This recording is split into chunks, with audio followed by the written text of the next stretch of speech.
morning, everyone.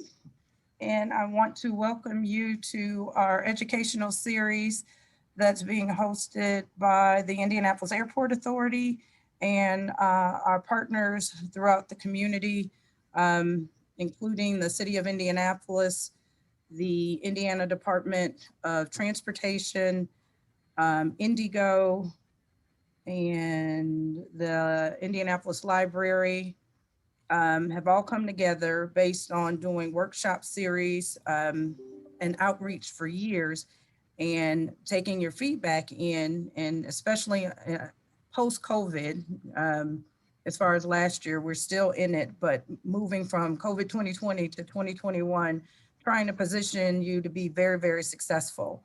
I'm Holly Harrington. I am the Senior Director of Supplier Diversity and Diversity Officer for the Indianapolis Airport. I would like to also acknowledge David Fredericks, who is a program manager and spent a lot of time collaborating to put this together. And so we're hoping to offer great information as it relates to good faith efforts, as good faith efforts is one of the means to drive increased participation in projects all across our city. To facilitate the discussion today, we also have Kela Darden. Many of you may know her.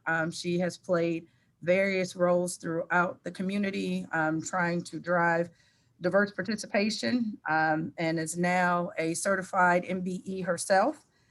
She's the president of the Darden Group. If you watch LinkedIn, you can keep abreast of many activities and accolades that she's receiving for her work. She specializes in construction management in large and commercial projects. She is also a woman-owned business, a disadvantaged business, and we just look forward to seeing great things. So Akilah, good luck to you. I think it's been a little over a year since you've stepped out on your own. And we're very pleased to have you with us today to help facilitate this discussion because you understand it from both sides. With that, I'll let Akilah take it. Good morning. Good morning. Thank you, Holly, for that wonderful introduction. We are going to let the sunshine in. I see the rain has just stopped, so we're going to be energetic. We're going to give you a lot of information. Unlike yesterday, make sure you have your pen and paper, not your pen and pencil, but your pen and paper. You're going to get a lot of nuggets of wisdom that you can take back when you're bidding on projects. A reminder, if you can set up your speaker view, you can get to see the speaker at that time and their presentation if they have one.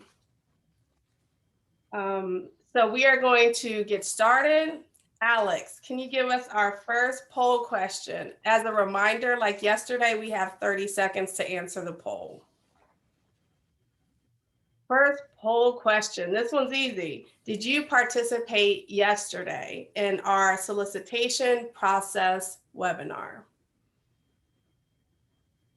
Like yesterday, time is money, so we will be on the clock for all of our presentations to ensure that all of the entities get a chance to give you their lessons learned and what you should do for your GFEs. All right, we have 20 more seconds.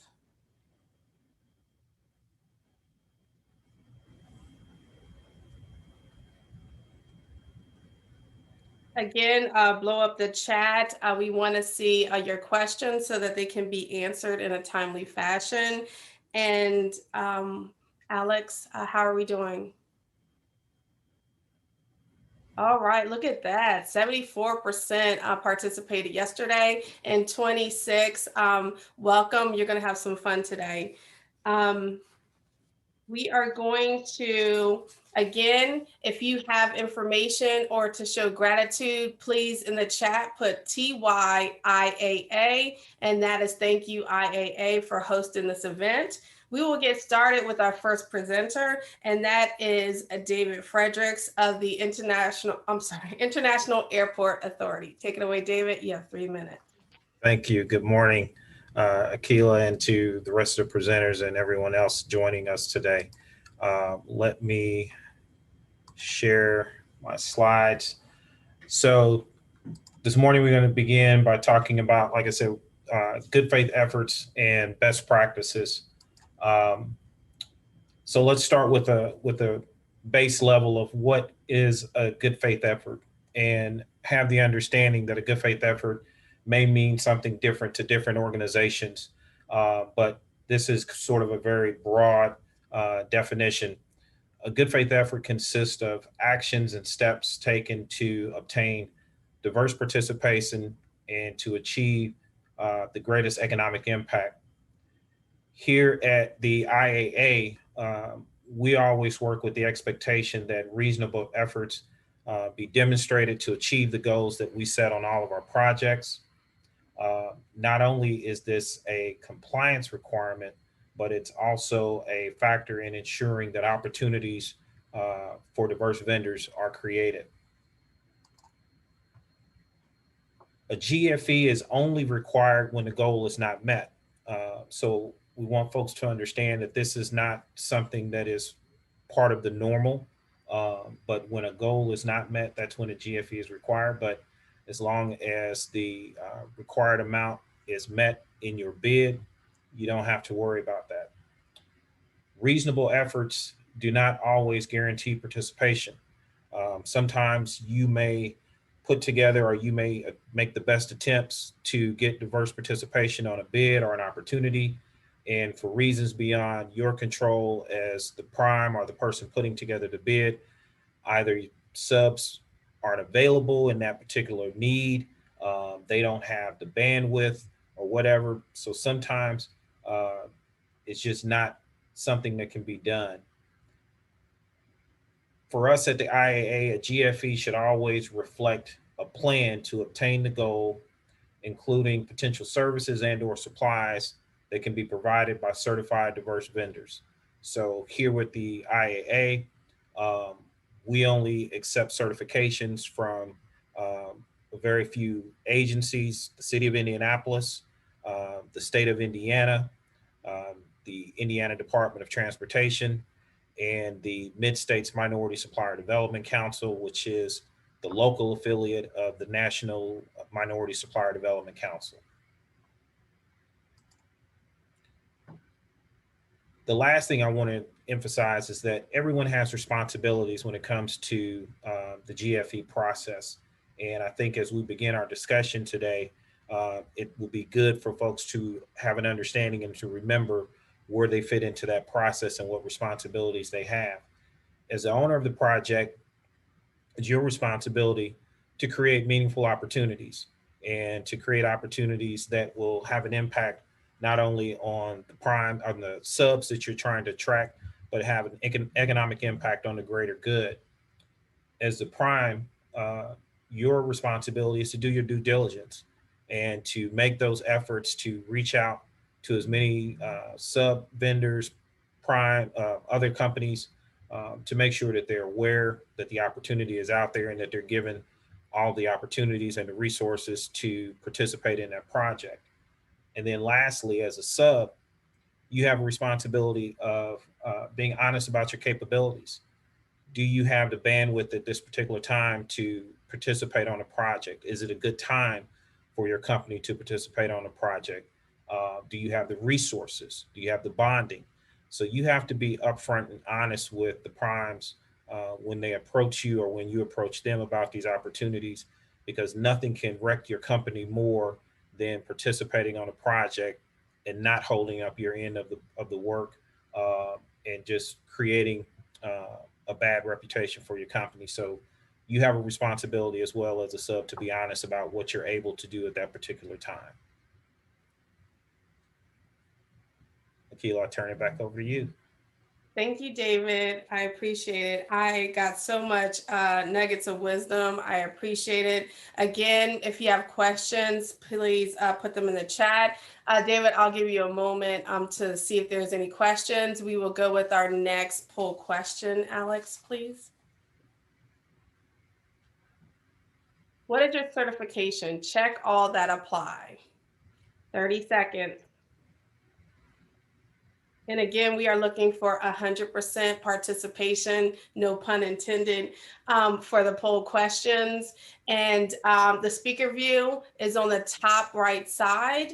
You can do gallery to see everyone, or you can do speaker view to see one person. We have 15 more seconds.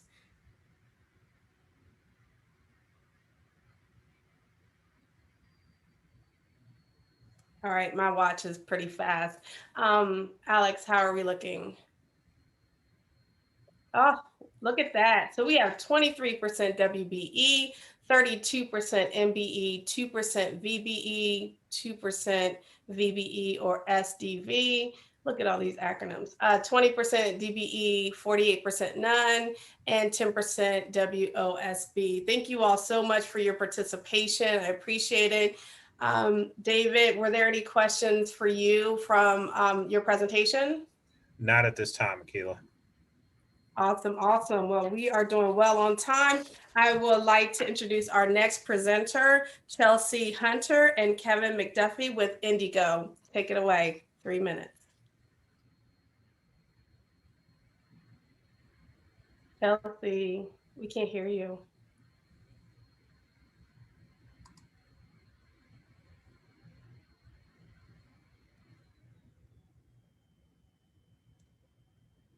Chelsea, you're muted. Can you hear me now? There you go. All right. So thank you all so much, and for the airport for allowing us to join today, and Akilah for facilitating again. Did a great job yesterday, so I just wanted to say thank you to both parties. I do have a presentation today. Yesterday was a little bit confusing, so I appreciate your patience and understanding for yesterday, but we do have a presentation to go through today. My name is Chelsea Hunter. I'm the DVLO and Diversity Officer for IndyGo, and as of January 4th, we have an addition to the team, and I will let him introduce himself before we move forward. Thank you, Chelsea. Hello, everyone. My name is Kevin McDuffie. I'm supplier diversity specialist here with IndyGo. My main role is overseeing contractor compliance as well as vendor communication. And thank you all for being here, and I'll pass it back to Chelsea. Thanks, Kevin. So if we could go ahead and move forward to the next slide, please. So on your screen, I know it's a little bit small here, so I'm sorry for the size, but this is an example of a good faith efforts documents from one of our federally funded procurements. These are included in all of our solicitation packets as long as they fall over a certain threshold. Quotes, we don't typically utilize good faith efforts just because of the size of them. But anything that's larger, we will place this in there. David already mentioned that everybody has different good faith effort rules. That also does apply to us, but we have similarities as well. So this is just an example to see, to get everybody familiar with what a good faith effort looks like. And if we could go to the next slide, please. So GFPs are included again in all of our procurement opportunities over a certain threshold, and they are evaluated with proposals. They only need to be completed when the goals are not met and or exceeded, but we still require good faith efforts documents to be returned, just marked NA at the top. GFEs do differ for DBE participation and XBE participation, but only slightly, and that's just because the forms are different. So we're still asking for the same criteria and information. The forms are just a little bit different. And then if we could go to the next slide, please. So David hit on this as well, but accountability starts with you. I'm a big fan of word clouds. And so I decided to put this word cloud in there just because when you, when a prime vendor submits a bid, it's the subcontractor's responsibility to know that, you know, they have the capabilities to do certain type of work and that their financials are in order and they're not going to blame or point fingers, that they are responsible for their actions and that they have ownership and pride and that they're there to build trust. Trust and relationships are everything. And we want everyone to provide good quality of work so that, you know, when that prime vendor or when that subcontractor has something that comes up, then those teams are formed more flawlessly. So accountability starts with you. Make sure you have good values and morals, and just put your best foot forward. And we use the terms responsive and responsible quite a bit. Responsible for us means you have good integrity, experience, past performance, financial stability, and you have the capabilities to do the work. Whereas responsive means that you conform with the scope of work, and that you're not missing any documentation, and that it's completed in full. And then next slide, please. This is our contact information. Kevin and I are the only people in supplier diversity. We do have a great consultant that we work with as well that's contracted out. But if you have any questions regarding supplier diversity, you can reach Kevin and I at supplierdiversity@indigo.net. Anyone on our procurement team, it's a team of 8, can be reached at procurement@indigo.net, and I've included Kevin and I's phone numbers on the screen as well. That's it for us, so I will pass it back to Akilah. Thank you, Chelsea. I'm gonna have to borrow that word cloud. That was spectacular. Thank you so much for your presentation. Again, you can also screenshot, but on Friday, which is tomorrow, you'll receive all the presentations in the packet from the airport. David, how do we look as far as questions? We don't have any questions, a lot of thank yous, but if anyone has any questions, please feel free to submit those to us in the chat. Excellent, excellent. Okay, Alex, our next poll question, please. If applicable, have you ever been a part of a GFE, good faith effort? 30 seconds or 20, maybe 15. Again, I hope you guys are taking a lot of notes. It's a lot of great information, and all of our panelists will have their contact information to share with you to put your best foot forward. This one was easy. So Alex, how are we doing? Okay, wow, look at that. 42% says yes, and 58% says no. Thank you so much, Alex, for that. Without further ado, our third speaker, Elizabeth Crawford with Ndot. You have 3 minutes. Thank you so much. Thanks again to the airport for hosting us. It's really refreshing, if you're a part of our community, to see us all work together. And we get together typically every month or every other month just to share best practices and enjoy some time together, especially in this environment. So thanks again to the airport for hosting us. I'm Libby Crawford. I'm the Director of Economic Opportunity for Ndot. Ndot is the sole certifying agency for disadvantaged business enterprises in the state of Indiana. I am fortunate enough that I have a team of 18 members that help to certify DBEs in Indiana, monitor their compliance on federal aid contracts, and provide supportive services like this event. So if you were paying attention yesterday, my colleague Sean Howard, who's our supportive services lead, was on yesterday talking about bidding opportunities. Ndot is responsible for monitoring good faith efforts on federal aid contracts only. If it is a state-funded contract, and it's important to understand the difference, if it's a state-funded contract with a minority, women's, and veterans goal, IDOA vets those opportunities. So GFEs, how often do they happen?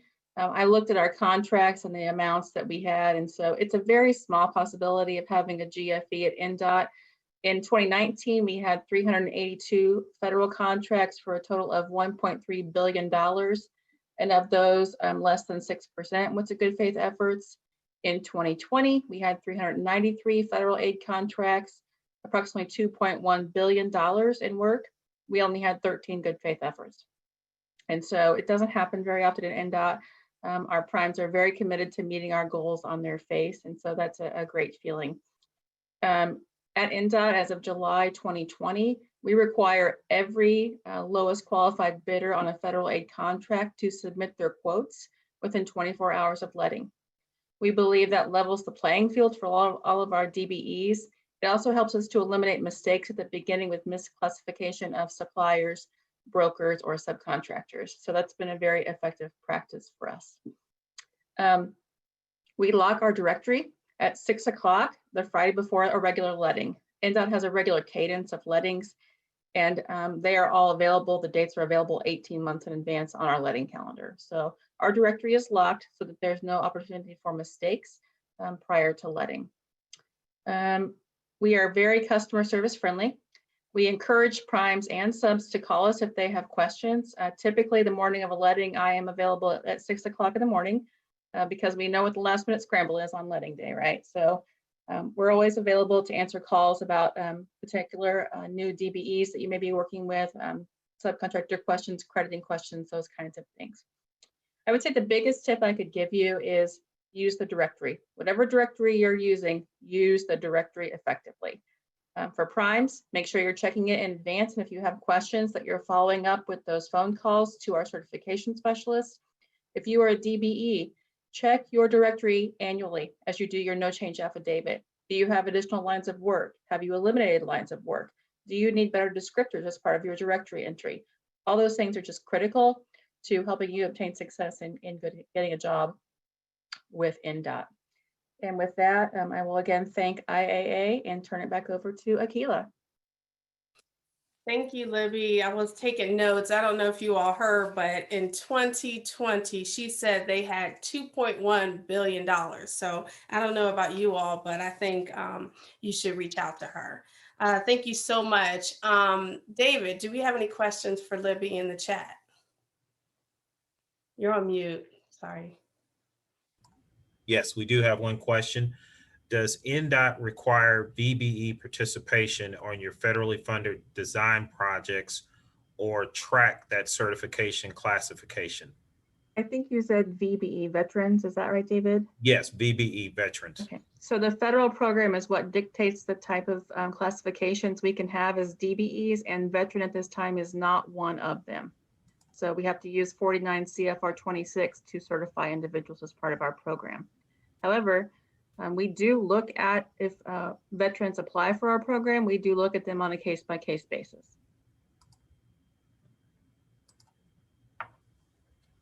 Excellent. Thank you so much. We will go to our next poll question, Alex. How long have you been in business? 6 months to a year to 3 years, 3 years to 5 years, and 5 years or more. We will give you 30 seconds.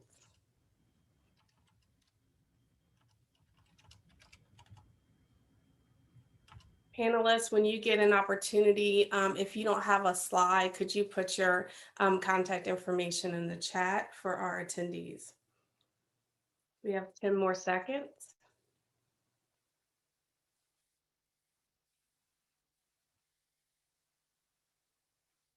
Okay, Alex, how are we doing?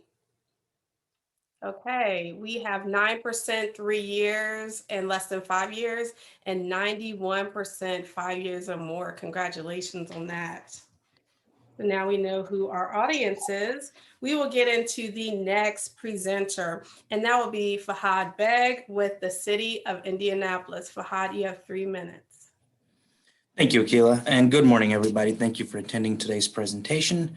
For the City of Indianapolis, we use the utilization plan, which covers all aspects of procurement, and it tells you when, where, and how goals will be applied using proper commercial useful function with certified firms in their proper trade.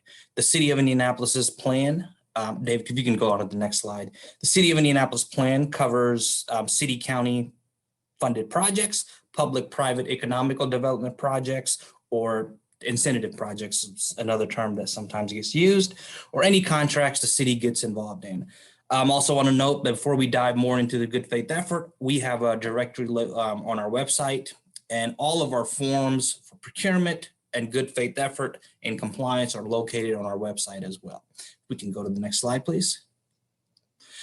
The City of Indianapolis' plan has goals. So our minority goal is 15%, women goal is 8%, veteran is 3%, and disability is 1%, commonly referred to as XBE goals. The city's Commercial useful function is counted in all aspects of procurement, which means prime contractors, yes, that is still counted as long as they perform that commercial useful function. And if there's second tier and third tier contractors, direct or indirect participation, everything gets counted for the commercial useful function. OMWBD does a good faith effort review or a compliance review for all public work projects that are over $150,000. Goods, service, or professional service that's valued at $50,000 or more. Go to the next slide, please.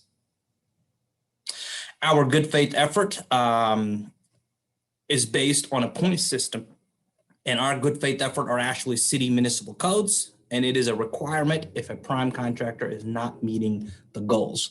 And that's of course the standard goal. So what that means is if you're meeting the MBE goal but not meeting the veteran goal, then yes, you are still required to fill out a good faith effort for the portion of the goal that you are not meeting. Because of time's sake, I'm not going to go through each of these steps, but again, they're outlined in our good faith effort waiver application. Each of these steps has a point associated to it, and the prime contractor must have 70 points to have a passing good faith effort score. And for our good faith effort, it's not basically just a check in the box that you have done this step, it's actually providing the evidence and providing your homework that you have done the good faith effort. If we can go to the next slide, please. Anytime there is substitution, that means the XBE has to be replaced with possibly another subcontractor or another XBE. Good faith efforts are reapplied, and the prime contractor is supposed to submit those good faith effort documents again for any substitution. We can go to the next slide, please. Anytime there's change orders or amendments that are valued at $150,000 or more, or changing the cost of the project at 10%, additional good faith effort is needed as well.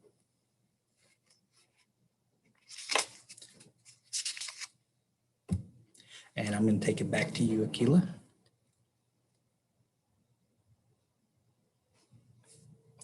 Thank you so much, Fahad. I appreciate that. David, do we have any questions in the chat?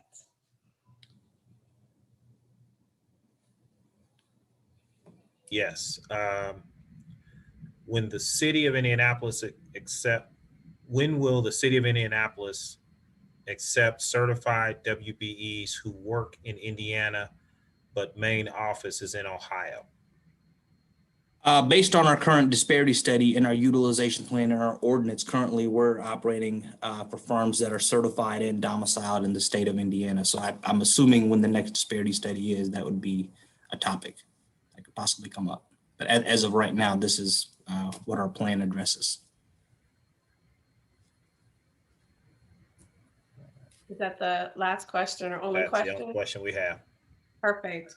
Thank you so much, Fahad. I have a couple of questions, but I'll wait till the end.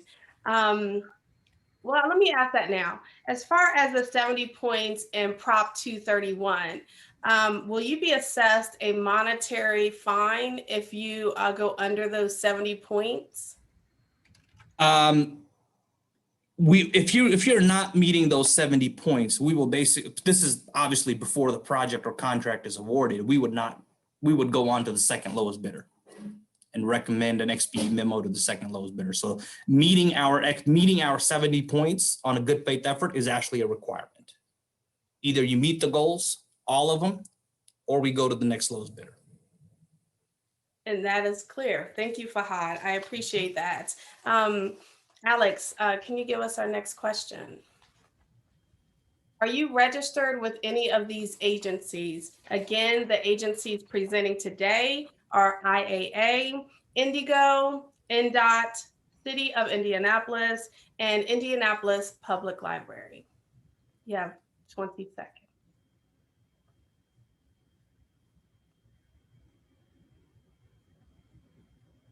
Again, TYIAA, that is thank you Indianapolis Airport Authority for hosting this event. And I think Alex, we're ready. Look at that, 72% are registered with one of these agencies or more, and 28% no. So those 28%, if you have any questions, please let everyone know so that they can answer it so you can be part of the yes. We will now move on to our next presenter, and that is Jessica Moore with Indianapolis Public Library. You have 3 minutes. Thank you, Akilah. David, if someone could please bring up those slides, I'd appreciate it. Good morning, everyone. To those of you who joined yesterday, it's great to see you again. To everyone who's new, thank you for being here. I want to thank the Indianapolis Airport for hosting us today, and to Akilah for being a phenomenal facilitator of this two-day workshop series. My name is Jessica Moore. I'm the Diversity, Equity, and Inclusion Officer for the Indianapolis Public Library, and I am joined today by a colleague, Sharon Smith, who I will allow to introduce herself. Hello, good morning, everyone. I'm Sharon Smith. I'm the Director of Facilities for the Indianapolis Public Library. We can go to the next slide. I wanted to be sure to emphasize the importance of registering. I know I talked about this yesterday, and we actually, I think, had about 30 or so people register with us yesterday. So wonderful. Thank you so much for doing that. That's really, really important. So for those of you who are new today, I wanted to just be sure to emphasize, if you have not done so, please visit our website. Scroll to the bottom where it says vendor opportunities, and there's a link where you can register as a vendor with us. This is how we disseminate information out to potential vendors. Next slide. Most of what's been talked about today has really already been covered. As a municipal corporation, we are following most of the practices that are set by the City of Indianapolis Office of Minority and Women Business Development as participants of the recent disparity study. So the good faith efforts processes are pretty new for us, but we have aligned ourselves with the city in the 70-point system. And so one of the things that we also have done in addition to that is that we have established a cross-organizational selection committee that will review those submissions, review those proposals, and then score them and then approve the contract, or who the contract will be allocated to. So that is one thing that's just maybe a little bit different from our processes from the city. And so I wanted to make sure to point that out.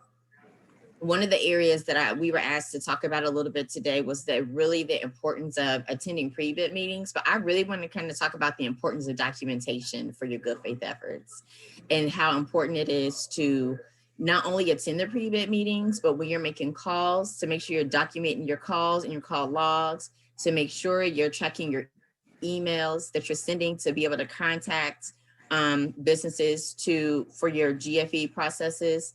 The importance of documentation is critical because it's that documentation that we're going to utilize when we're making decisions and reviewing all the proposals that come into us. So the more information that you can provide that covers the point system, the better it will be when we have to go back and review your process and review your documentation.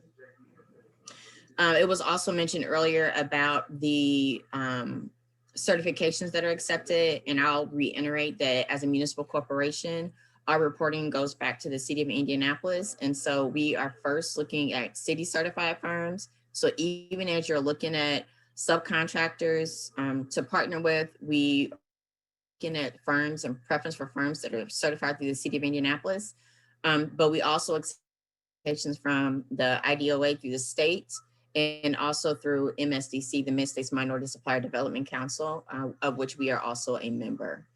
So I just want to take a couple of minutes. I know I'm here at the end of my 3 minutes just to talk about, just to reiterate the importance of making sure you have all your documentation, that you attend the pre-bid meetings, and that you submit those forms as needed. It's really, really, really important. Sharon, is there anything else you want to add before we move on? No, thank you, Jessica. I think you've covered it well. So with that, I am going to go ahead and turn it back over to Akilah for the next portion. Thank you, Jessica and Sharon. I really do appreciate that. David, do we have any questions for the library in the chat? None at this time. Okay. Alex, we're on Jeopardy again. I love this. Alex, do you have the next poll question? The question is, have you submitted a bid? 20 seconds. I'm sure you guys are used to this by now, so we'll cut your time. Time is money. No pun intended. You have 10 more seconds. Again, TYIAA in the chat. This is your opportunity to ask a question and everyone to see it. So we will start the panel discussion in a few minutes. Please get your questions in the chat, or I'm just going to spend the time asking the questions. Alex, how are we doing with the response? Okay, we have 67% that has said, I'm sorry, 67% that has said yes, and then 33% that have said no. All right, thank you so much. Now I want to introduce Demetrius Glover, the Executive Director for the Indianapolis Construction Roundtable. I'm reading your background. And Demetrius, you can go from here and introduce them as well. All right. Well, thank 3 you. minutes. Well, you know, I may go over as some others, but hopefully I don't get the hook or get shut down by David. I'll just quickly say though, so yes, I'm Demetrius Glover, the Executive Director for the Indiana Construction Roundtable. Many of you probably already know who we are, but just for the sake of saying, we are the state association for the construction industry. And our primary goal is to understand the interest of owners in the construction industry and to help them communicate those interests to the broader elements of the AEC industry.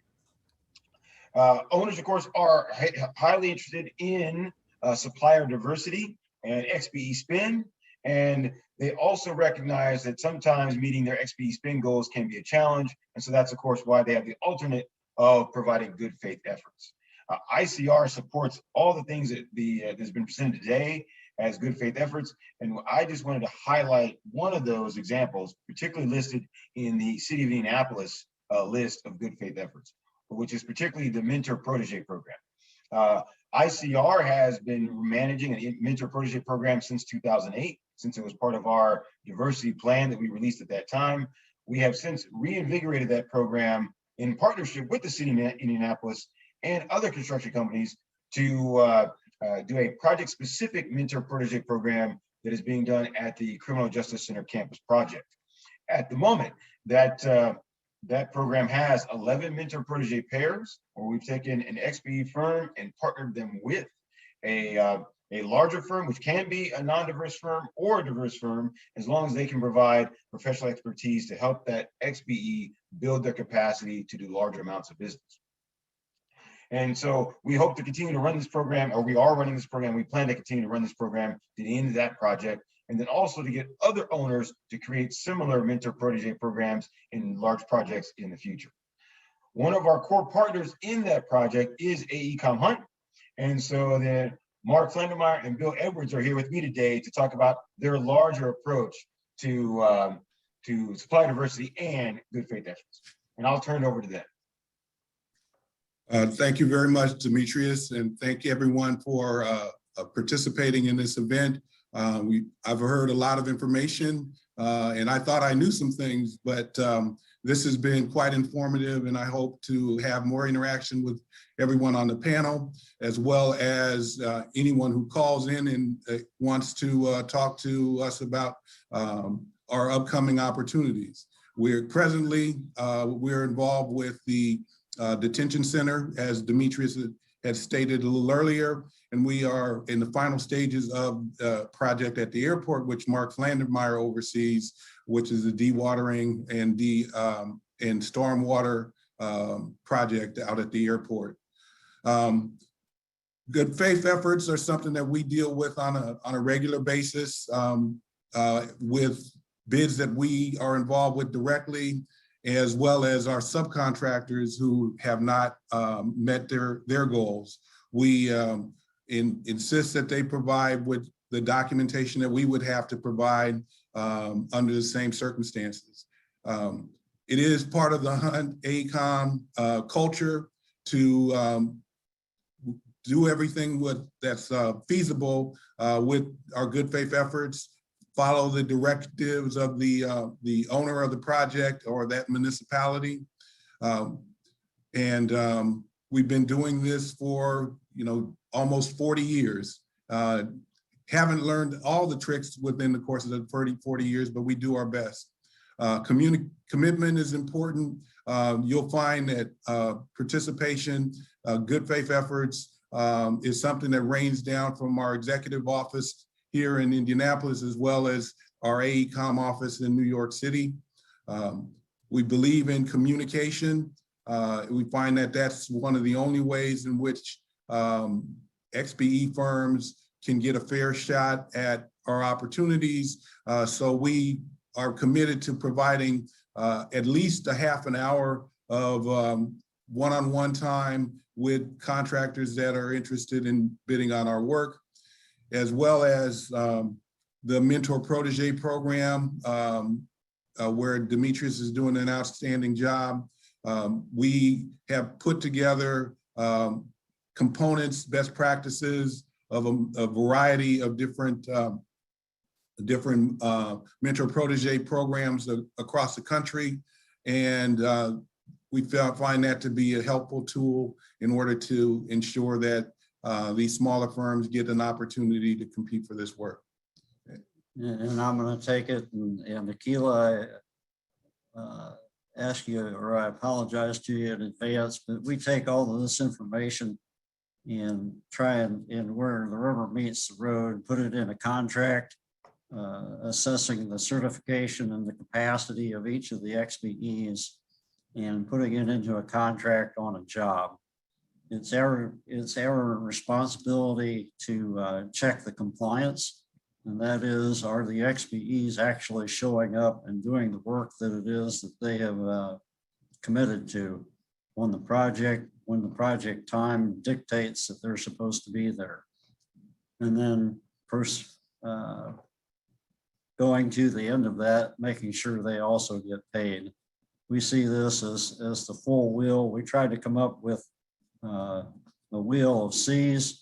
Unfortunately, payments doesn't start with C, but cash is king. And we know that that's important in the XBE community, and making sure that we have a top-down approach to our commitment all the way to assuring that the XBEs get paid on the job. Like the other agencies that have been here, we put our contact information together on this slide so that you know who to reach out to. Primarily, Kathy Riley will input. You email her your information, she'll put you into our vendor pre-qualification trade tab tool. You will then get an email from trade tab so that you can self-update that, and that is one aspect of your communication with us. And Bill, you'd like to talk about the building connecting? Well, I'll just wait and answer that with when someone poses a question. I know we're going over our time, so I don't want to get pulled off the stage like we're a bad act at the Apollo. I was about to. I was looking for my bullhorn, but I remember Chelsea has it and not me.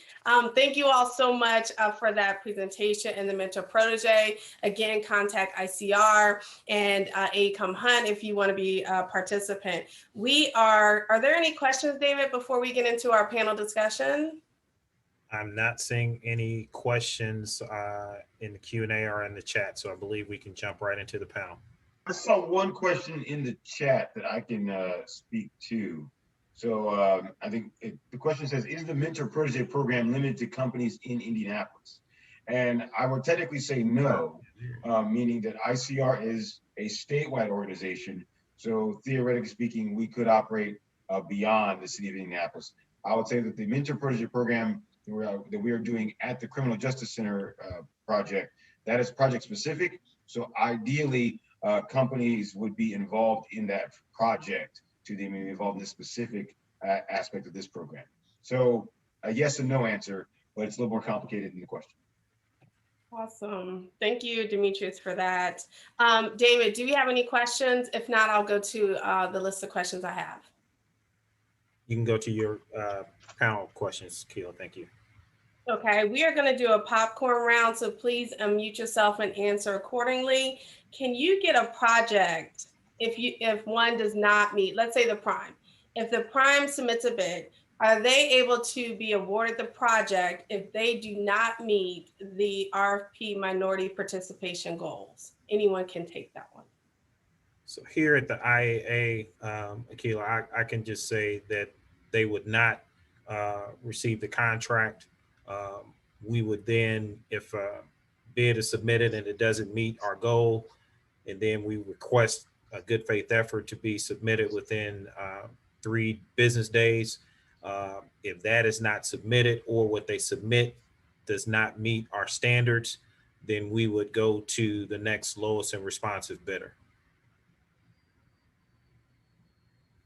That is the exact same process for Ndot.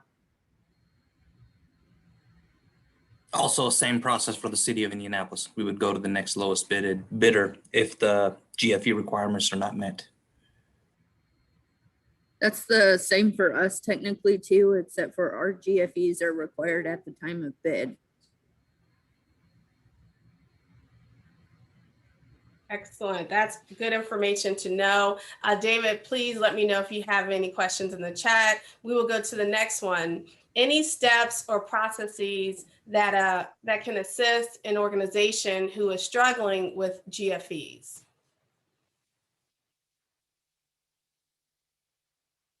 I would say document, document, document. If you didn't document, it didn't happen. Something that we've started using for folks is comparative cost analysis, especially with the volume of projects that we have, the inability to get supplies at times over the last year.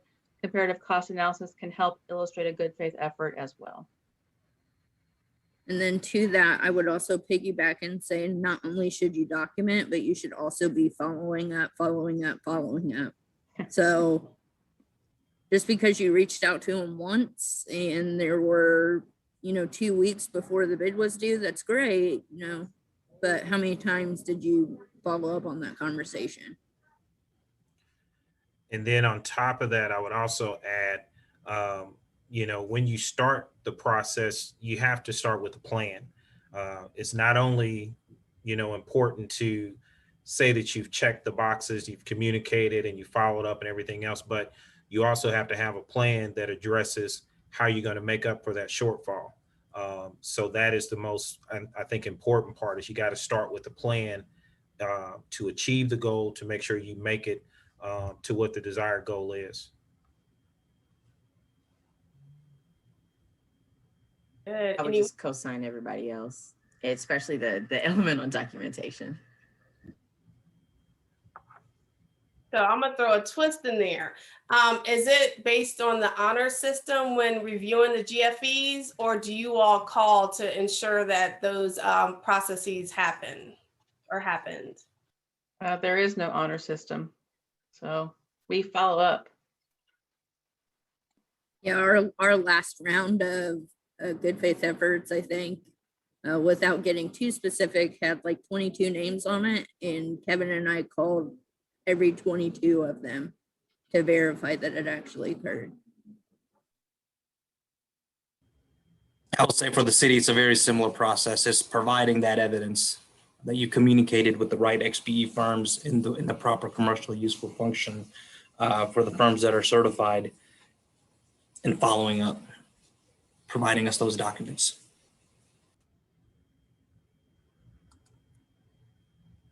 Okay, thank you all. Last question before we close out with Holly is, what's a great example of a GFE that you've seen that nailed it as far as the process and they just were not able to get the participation? Can you guys explain 1 or 2 examples where that was a good effort?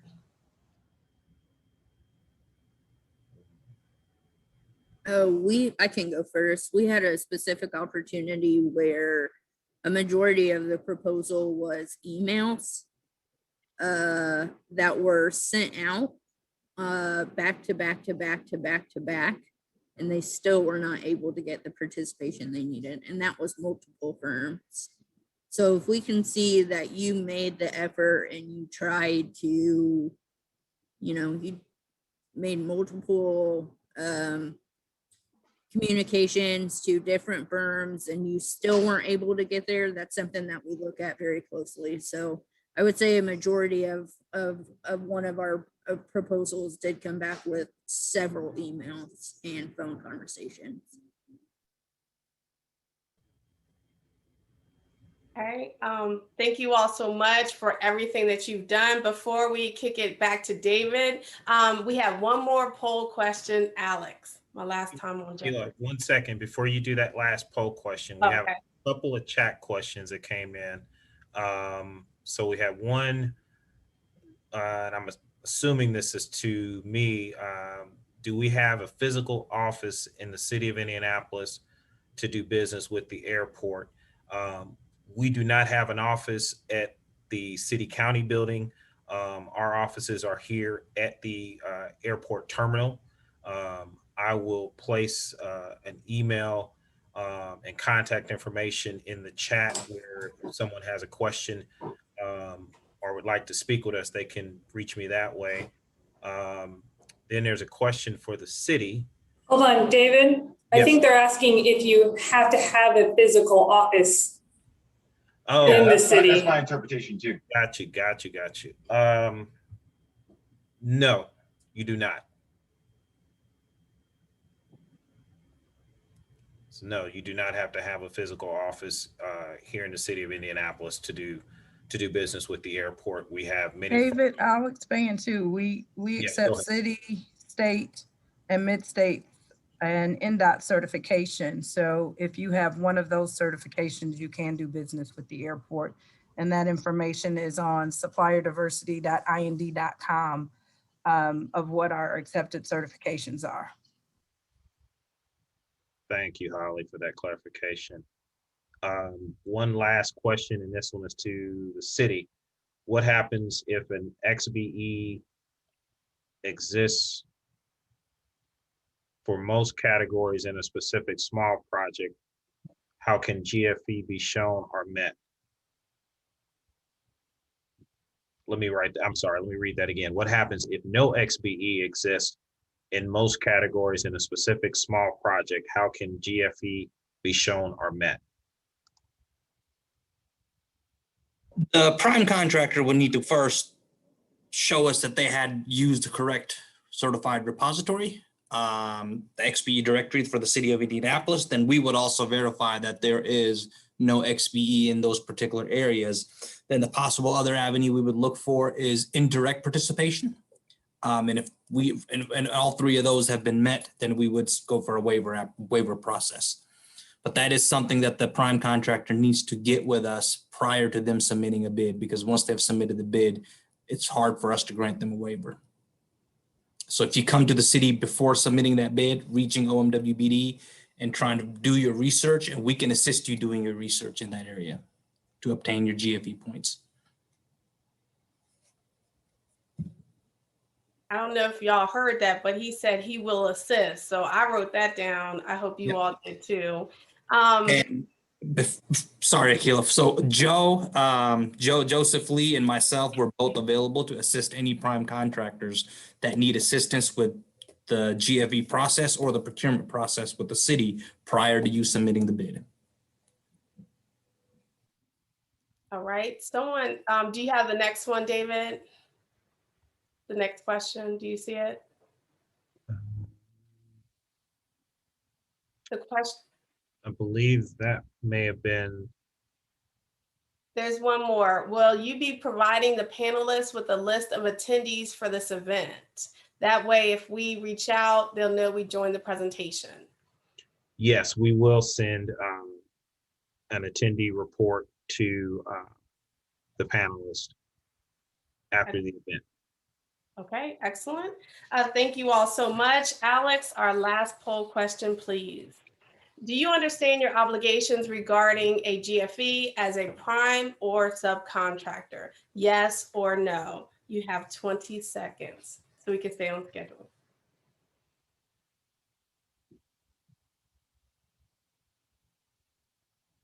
Again, TYIAA. Thank you, Indianapolis Airport Authority, for hosting this event. We have 5 more seconds. And again, thank you all for attending, and please share any topics you would like to discuss in the future. Alex, how are we doing with the poll? Look at that. Y'all nailed it, 100%. That's an A+ in school, right? With that being said, David, I'll kick it back to you, and thank you again for the opportunity. Well, I just want to say thank you, Akilah, for being an outstanding facilitator for the last 2 days. I also want to thank all of our panelists for participating not only yesterday, but today.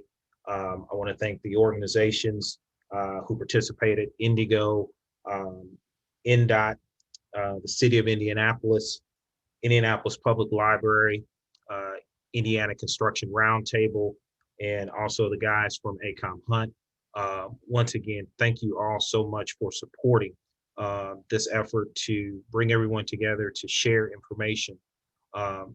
Just to let all of the attendees know, we will be submitting and sending you a packet of information in the next coming day or so that will include a reference guide that will give you information on how to get to opportunities at the various organizations. And it will also give you an idea of what certifications they accept and where they accept those certifications from. It will also include some of the things we talked about today in terms of best practices for GFEs. So it will be just a good starting point for any company to be able to have and utilize that information. So we'll be sending that out to all of the registered attendees for yesterday and today. And then also video copies of the presentations will be shared on the IAA website. And then we will also share that with the participating organizations. And so they may have it on their website as well, but we will definitely have it on the IAA website, hopefully by tomorrow, working with my IT department to make sure everything works well. So with that, I'd like to turn it back over to Holly Harrington, who will give us closing remarks. Thank you, David.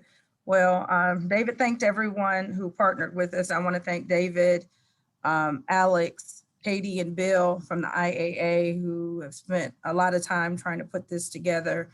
I think it's important to remember why we're all doing this. It's not just to talk about what the processes are. It's not just to talk about compliance, but each of the agencies and organizations that are participating are committed to providing access, helping individuals navigate through the process so that the ultimate result is an inclusion from all businesses that represent our community. Again, coming through the pandemic, we're dealing with a lot. We want to make sure we're doing what we can. Some projects have been paused, some have been canceled, but things are beginning to gear back up. So we're working together to ensure that we continue to provide opportunities. We've also got a lot of issues with the racial justice and injustice issues. We focused on disparity studies, trying to create balance. So I just hope everyone knows that we're trying to work together. And the purpose of the GFE process is to acknowledge that sometimes people are trying to engage, but things beyond their control happen. But many of you know my favorite tagline is trust but verify. And I think that's a great way to sum up what a good faith effort is it's great that you say you made a good faith effort, but know that all the agencies present today trust that you did it, but we are going to verify. So that's from, did you have a plan? I think one of the questions that was asked was about capabilities. And that's why everybody here has participated in the disparity study, is we try to have a good understanding of what the availability is in our community. And we just want to make sure people are reaching out. And one of my key phrases for this year is, it's our job to make sure we give the MBEs, WBEs, VBEs, and disadvantaged businesses an opportunity to showcase their talents. And this is one of the ways that we try to do it. So the mentor protege is an example of everybody's not always ready. But through the mentor protege, they can walk alongside someone and get some exposure. So we all just need to double click, make sure that we're not choosing a select few good men, women, veteran or disadvantaged businesses, and then we just stick with that, but we're looking across the whole business community. So again, we want to thank everybody for participating today, because as Akilah said, time is money, but we want you to know we're listening and trying to provide feedback. So come back to each of our organizations if there are other access of our supplier diversity program certification process that you need clarification with. And we're trying to do our best to come together so that we can give you a complete and holistic picture of what that looks like for our community. So thanks everyone. And I'm sure we will be doing this again on another topic as identified by our participants. Thanks so much.